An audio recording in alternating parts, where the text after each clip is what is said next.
ప్రకాశం జిల్లా టంగుటూరు పొగాకు వేలం కేంద్రాన్ని మంత్రి బాల వీరాంజనేయ స్వామి పరిశీలించి రైతులు వ్యాపారులతో మాట్లాడారు.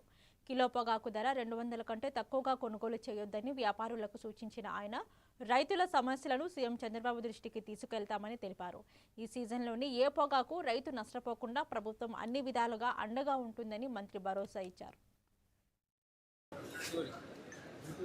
వాళ్ళకి చాలా అవసరం ఉంది. బోర్డు అధికారులు కూడా సెలక్షన్ ఆఫరింగ్స్ తీసుకునే విధంగా, దాంతోపాటు ప్రభుత్వ నిర్ణయాన్ని రైతులకు మేలు చేరే విధంగా కూడా చేయాల్సిన అవసరం ఉంది. హైయెస్ట్ బిడ్ కూడా 250 రూపీసా,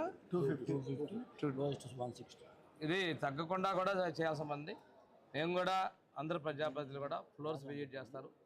ఈరోజు రేపు మేము చూసిన దాన్ని కూడా ముఖ్యమంత్రి గారి దృష్టికి తీసుకెళ్ళి మళ్ళీ అవసరమైతే ప్రభుత్వం ట్రేడర్స్ మీద ఒత్తిడి తీసుకొచ్చే విధంగా చర్యలు తీసుకుంటాం.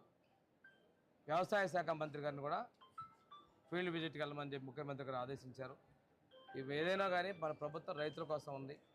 రేట్లు పోకి ఇచ్చే విధంగా చర్యలు తీసుకుంటున్నాం. అది ప్రభుత్వం యొక్క ఈ విధానంలో అవసరమైతే అన్ని విషయాల్లోనూ రైతులకు అండగా ఉంటుందని చెప్పి తెలియజేస్తున్నాను.